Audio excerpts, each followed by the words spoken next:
Time to relax in Green Bay. Aaron Rodgers and the Packers fell flat on Thursday Night Football with Derrick Henry putting on a clinic and the bad man unable to respond. Green Bay goes to 4-7 on the season with the possibility of them making the playoffs grimly slim. Here's Coach and Rodgers. To put on a performance like that, I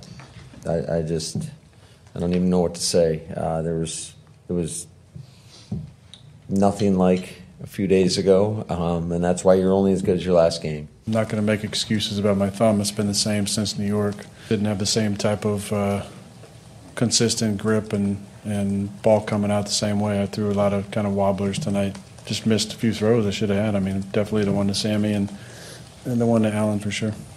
A lot of wobblers. Okay, well, Bart Scott joins the show. Mark is back with us. Bart, what should the Packers do with Rodgers? I said this about a week ago on this show. They should trade him. And you look at what the Denver Broncos got for Russell Wilson. This is a failure on all levels. Mark Murphy, Matt LaFleur, and then I put Aaron Rodgers responsible third.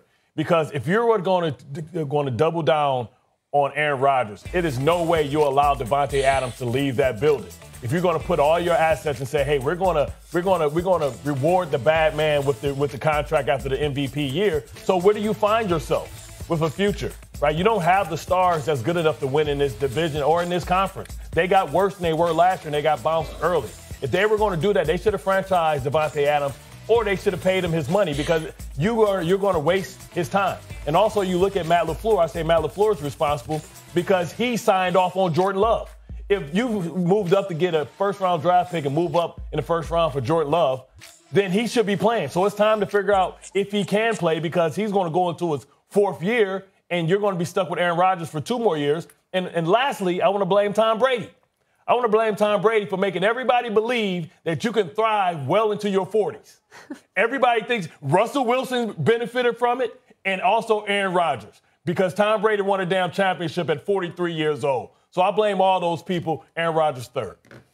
That man got Brady catching the straight. Listen, I would love to disagree with y'all, because listen, here's my mentality. Whatever we're seeing from Aaron Rodgers, we won't see this next year. I think that he can resurrect himself. He's a bad brother. And I know he's had this thumb injury and all of this other stuff, but there's no excuse for how bad he's looked. I can't make any apologies for how bad he's looked. And I was on the record, and I start off today's show. I hold him accountable for losing Davante Adams. You got to do everything you can to keep that brother. I have never, and you play football, Swaggle, you play football, correct me if I'm wrong. I have never, in the history of football, I have never seen a quarterback be successful in the league throwing the football to himself. Never. It's never happened. That's a fact. It's never happened. You got to have somebody to catch the damn football. Yeah. And when you think about Davante Adams, who's the creme de la creme, and how elite he is, to allow him to walk out the door because you've been hemming and hawing about retiring or moving on from Green Bay and what have you, that to me is the crime in all of this. That's where I hold were a bit slow in really addressing the contractual situation with Davante Adams that played a role. Matt LaFleur, who the hell knows what role he played? He had the 27th ranked offense as an offensive coordinator when he got the damn job, okay? I don't know what role he played, but I do know this.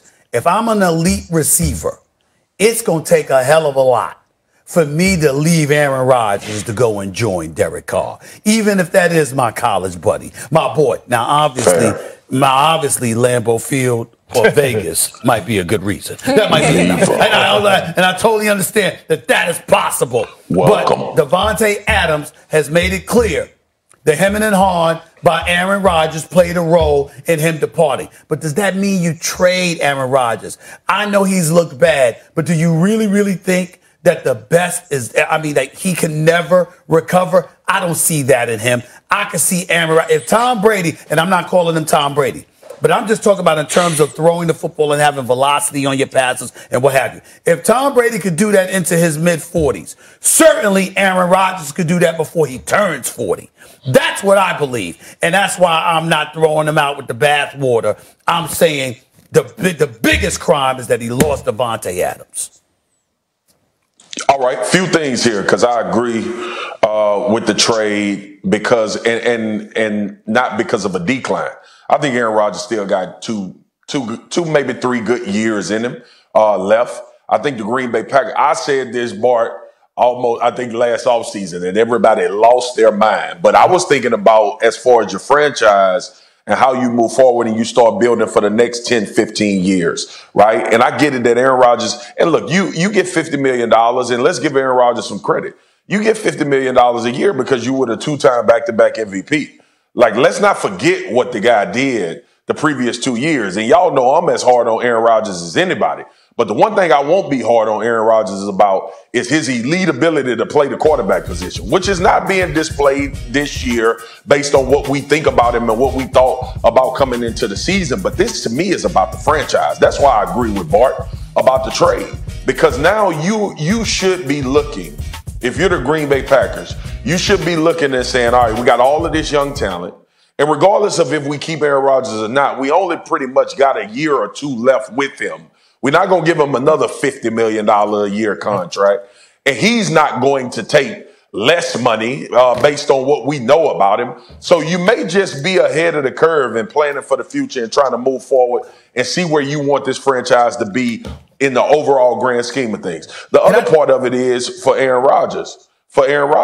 Like Aaron Rodgers, I think, is getting to the point in his career with the loss of Devontae that you need to be surrounded by a lot of really good football players. That's right. Like Matthew Stafford did when he left Detroit and went to win a Super Bowl. I think Aaron Rodgers can be as good as Matthew Stafford was in the Super Bowl run that Matthew Stafford made with the Los Angeles Rams. So I know people would be beating down the door who don't have those quarterbacks, but feel like you're close enough with an Aaron Rodgers to go win a Super Bowl. Mm-hmm. So it's not necessarily, as say, about a decline or him being a terrible quarterback. The move is really about Green Bay setting themselves up for the future, knowing that this relationship is always rocky. Hell, Aaron Rodgers might come after this season and tell him I don't want to be there no more. What tells us that he won't? Can I ask y'all this question? Let me ask y'all both this question. It's a serious question. Mm-hmm. Aaron Rodgers, when we talk about Green Bay, they have had opportunities to move beyond Aaron Rodgers. Mm-hmm. Mm-hmm. Mm-hmm. Isn't that saying we don't believe in Jordan Love? But it's unfair. It's unfair to say that, right? Because you haven't given him the ability. I think his situation has been mismanaged as badly as Josh Rosen, who never really got an opportunity to be a quarterback in this league. Now, you move up to get a guy, and you're going to put all that pressure on him in his 4th year to prove that he's a franchise quarterback. Matt LaFleur signed off because he wanted a quarterback that can help him take his organization into the future. Well, the future is now. And we've seen organizations mismanage great players in their career. Your Pittsburgh Steelers right now are in trouble because they mismanaged Ben Roethlisberger at the end of his career. To a certain extent, Atlanta with Matt Ryan. And so you have an opportunity. And what we see, what's happening in Seattle with what they got back for Russell Wilson. Could you imagine the building blocks of an organization or a future team that you can have if you trade a 2-time MVP that can go help a team like the Saints win? What would they give without having a quarterback with the team that they have for Aaron Rodgers? You talk about 2 first-round picks. You talk about also being able to get multiple players. Look at what Seattle's doing. They have their starting 2 tackles for the future. They have arguably the best rookie corner in the game right now. They have a tremendous running back in Kenneth Walker III, and they still have 2 first-round draft picks next year to be able to build this team. So it's an opportunity for Green Bay to make that adjustment from a great player. They didn't really have to do that because they had Brett Favre and they moved to Aaron Rodgers. Well, Jordan Love is an opportunity to give him an opportunity. You drafted him for a reason. You have to give him a chance. You gave up too much draft equity. Bart is right, S.A., but Bart, you ain't answered the question. It is unfair to Jordan Love. But to answer your question, S.A., yeah, it's because they don't believe in him. Absolutely. Did we not sit here and pay attention to what Aaron Rodgers did to the franchise? This man stood in the middle of their own organization premises and flamed the organization. Yes, he did. Okay? Mm-hmm. We knew Green Bay had no way out based on how Aaron Rodgers acted. We're not talking about the MVP season last year. Let's go back to before that. If you were going to move on at that point, and based on what your quarterback was, we get that. No, we keep Aaron Rodgers. He's league MVP. He's good enough. Obviously, that weighed into the decision. But the decision was we don't think Jordan Love is. Hell yes, to answer your question, S.A. And to Bart, like both things are right. It is unfair to Jordan Love for them to put him in this position. Jordan Love didn't even know. Think about this, y'all. Jordan Love didn't even know if he was going to have to play. He was waiting on Aaron Rodgers, too, to determine if he was going to come back to Green Bay while being a young quarterback, trying to figure out how he was going to be a starter for the first time in the NFL. So it's been a lot that leads us up into this point. If you trade Aaron Rodgers, to Bart's point, the best outcome is you build for the future. Even if you realize Jordan Love is not the guy, you should have some picks in your back pocket to go get a quarterback. Either it be in the draft or you trade for a guy that's younger or one of these guys that's coming up for a new contract that we don't think the franchise are going to let leave, but crazier things have happened. The Green Bay Packers in a very precarious situation right now with a $50 million per year quarterback that doesn't seem to have what is needed around him, or maybe he's declining just a bit, not to be worth $50 million a year. Well, and speaking of the decline, preseason, there was a 95% chance for the Packers to make it into the playoffs. Since that loss, that has gone down to 5%.